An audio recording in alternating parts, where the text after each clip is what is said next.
A merchant's daughter learned to read ledgers before she learned to read hearts.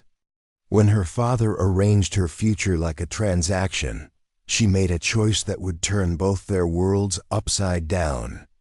Margaret Brennan could calculate profit margins faster than her father's clerks.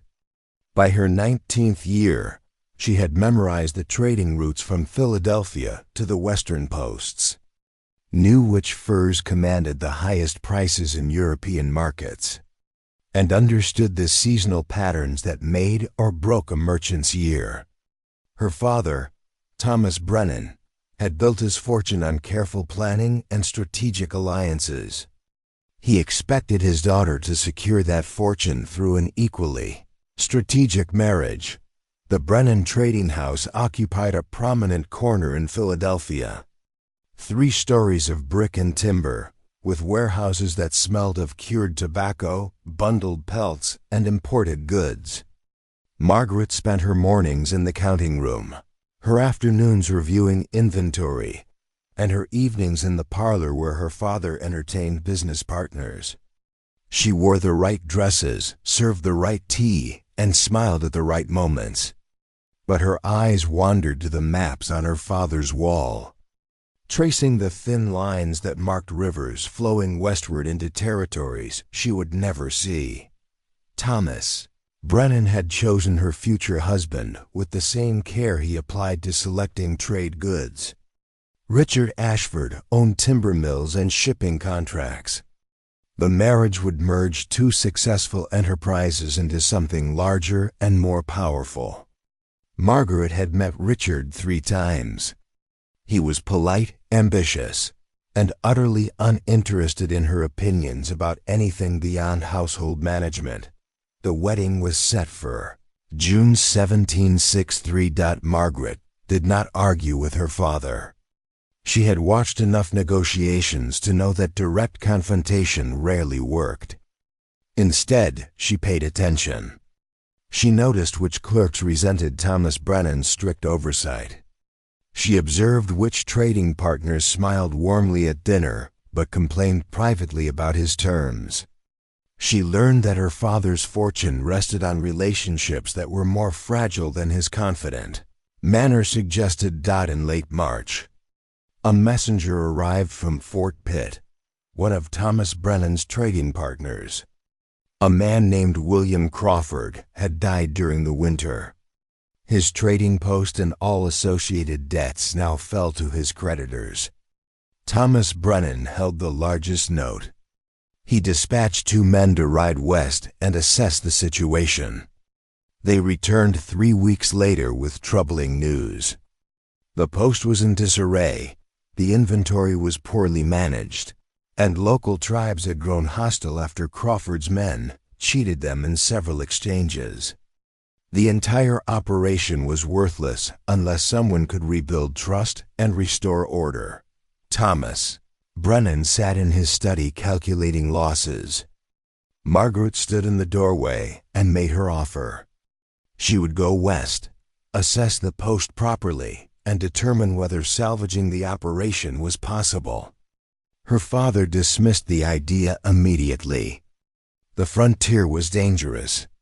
She had no experience outside Philadelphia. The proposal was absurd. Margaret pressed her case without emotion. She understood the trading business better than any man he could send. She had no personal stake that might cloud her judgment. She could evaluate the situation and return before the wedding. Her father refused again, this time with anger. Margaret left the study and began making preparations anyway. She packed practical clothing, not the silk and brocade expected of a merchant's daughter. She withdrew money from her personal account, a small fund her mother had left her. She purchased sturdy boots, a warm cloak, and a reliable horse. When Thomas Brennan discovered her intentions, he locked her in her room and posted a clerk outside her door. Margaret waited until nightfall, climbed out her window using bedsheets she had knotted together, and rode west before dawn. The road to Fort Pitt took Margaret through landscapes that changed daily. Philadelphia's ordered streets gave way to scattered farms, then dense forests, then rough trails marked only by blazes cut into tree bark. She rode with a small group of travelers heading west, a farmer relocating his family, two brothers hoping to claim land, and a Presbyterian minister assigned to a frontier congregation. They were not fast travelers, but they offered safety in numbers. Margaret told them she was traveling to meet family at Fort Pitt. No one questioned her too closely. Frontier-bound travelers carried their own stories and rarely pried into others. The journey took 17 days. Margaret learned to sleep in crude shelters, to eat whatever food was available, and to ignore the constant discomfort of long days in the saddle. She also learned to stay quiet and observe. The minister complained constantly about the moral decay he expected to find in frontier settlements. The brothers argued about which parcels of land would prove most valuable. The farmer worried openly about native attacks, repeating stories of raids and massacres that grew more elaborate with each retelling. Margaret noticed that none of them actually knew anything about the tribes beyond rumor and fear. The minister had never spoken to a native person. The brothers had never traveled beyond the settlements. The farmer's stories came secondhand from tavern conversations. Their ignorance troubled her more than the wilderness itself. Fort Pitt sat at the confluence of 3 rivers. It was a military post surrounded by a growing settlement of traders, farmers, and opportunists. Margaret arrived in mid-April to find the fort bustling with activity. British soldiers drilled in the parade ground. Traders haggled over goods in the market. Women washed clothing at the riverbank. The smell of wood smoke and river mud hung in the air. She located William Crawford's trading post on the outskirts of the settlement. It was smaller than she expected. A single log building with an attached storage shed, both showing signs of neglect. The door hung crooked on its hinges. Inside she found chaos. Goods were piled without organization. Records were incomplete or missing entirely. Mice had gotten into bags of grain. The few remaining pelts showed signs of improper storage. Margaret spent 3 days assessing the damage. She created an inventory from scratch, interviewed the 2 remaining workers who had stayed on after Crawford's death, and reviewed what few records existed. The situation was worse than her father feared. Crawford had been extending credit recklessly, accepting poor-quality goods, and failing to maintain relationships with the trappers who supplied his business. But one detail caught her attention. In Crawford's fragmentary records, she found references to a Delaware settlement half a day's ride to the west. Crawford had traded with them regularly for the first 2 years, then the relationship had ended abruptly. The entry stopped without explanation. Margaret questioned the workers. They exchanged uncomfortable glances before one of them admitted that Crawford had sold the Delaware hunters rifles with defective firing mechanisms, then refused to make the exchange right.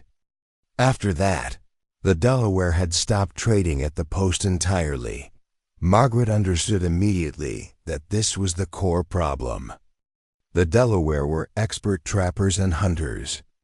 Without their trade goods, Crawford's business had collapsed. He had turned to less reliable sources and made increasingly desperate deals to cover his debts. Any attempt to salvage the operation would require rebuilding the relationship her father's business partner had destroyed. She made her decision quickly. She would ride to the Delaware settlement, apologize for Crawford's dishonesty, and offer to make restitution. It was a calculated risk. The Delaware had every reason to distrust another white trader.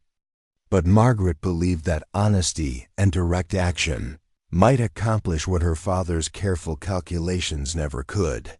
The fort's inhabitants warned her against going. The Delaware were unpredictable, they said. The frontier was dangerous for a woman alone. She should wait for a military escort or abandon the idea entirely.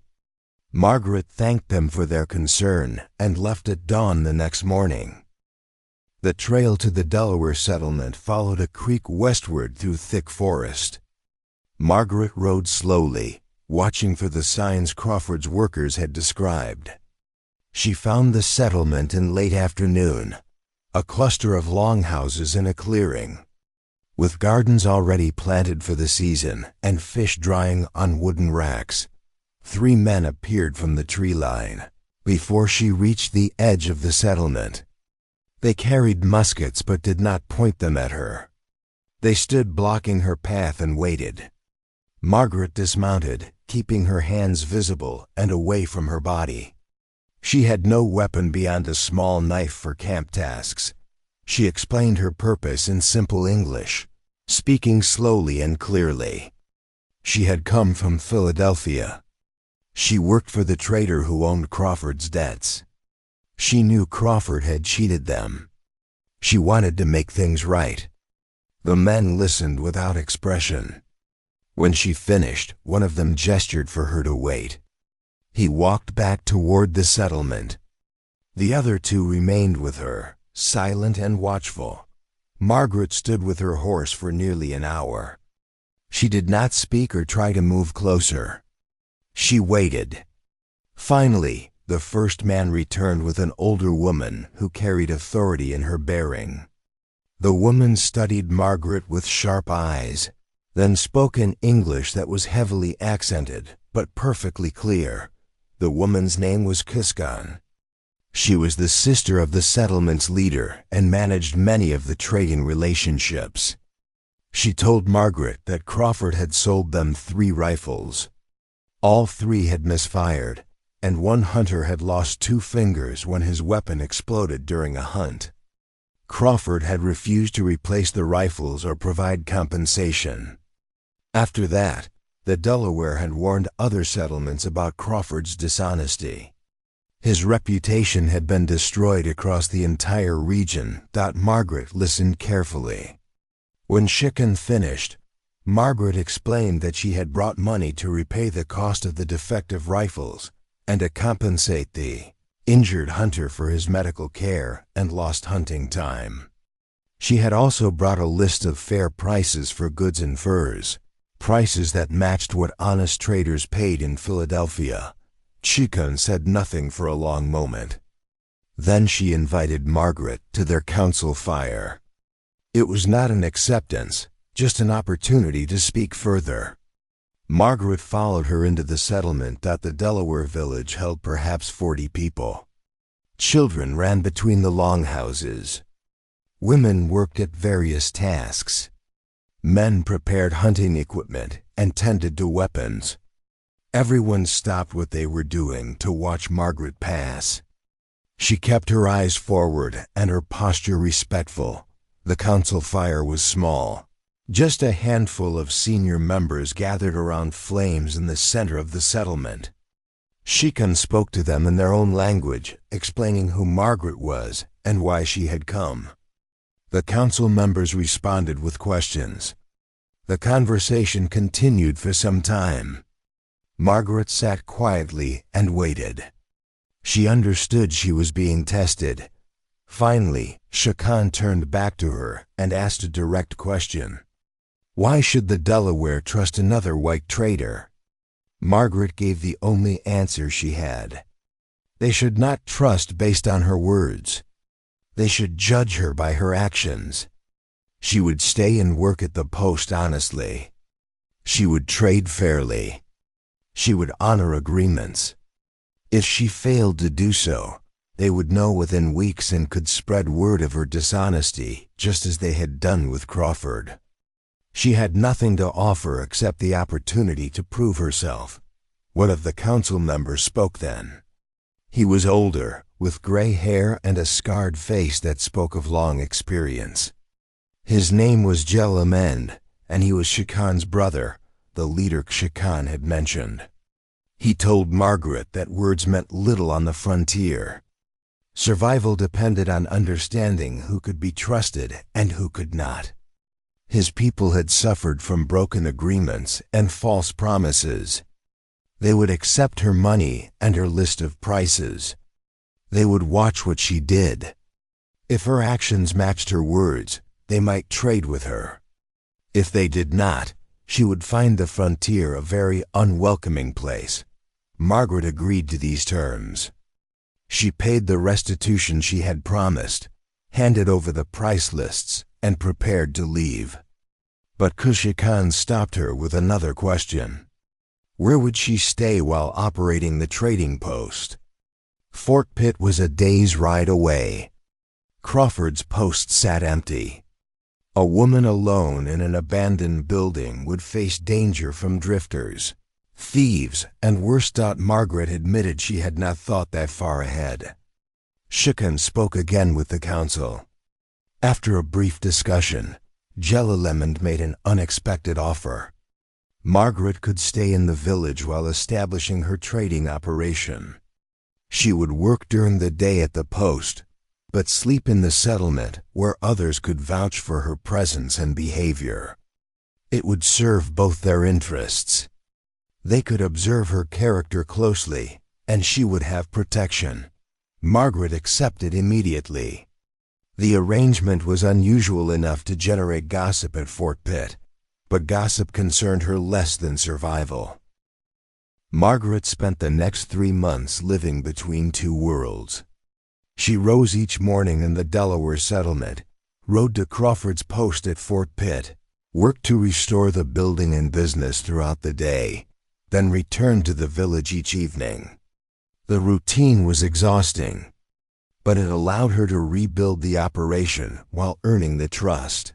Jalalemond had said she must prove through action. She cleaned and organized the trading post from floor to ceiling. She hired 2 reliable workers recommended by other traders at the fort. She established clear prices and refused to extend credit beyond what a trapper's current furs could cover. She kept meticulous records and paid her suppliers on time.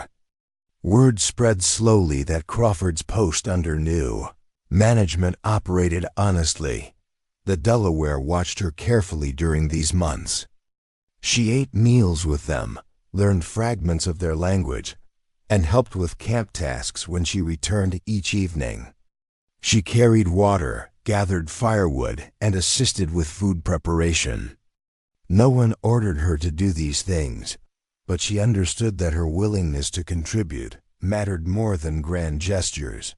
Shikan taught her which plants had medicinal value and which ones would kill.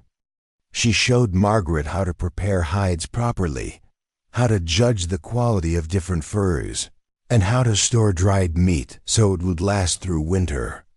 These skills had practical value for running a trading post, but they also represented knowledge the Delaware chose to share. Margaret paid attention and remembered everything. She learned that the Delaware settlement was one of several in the region, part of a larger network connected by family relationships and shared agreements. She learned that Jalalemond was a respected peace chief who worked to maintain stability between his people and the various colonial powers pushing into their territory. She learned that Kakan's husband had been killed 5 years earlier in a dispute with French trappers, and that she had chosen to remain in her brother's settlement rather than remarry. She also learned that the relationship between the Delaware and the British was far more complex and fragile than she had understood in Philadelphia. The Delaware had sided with the French during the recent war, believing French traders to be more honest and less interested in taking land.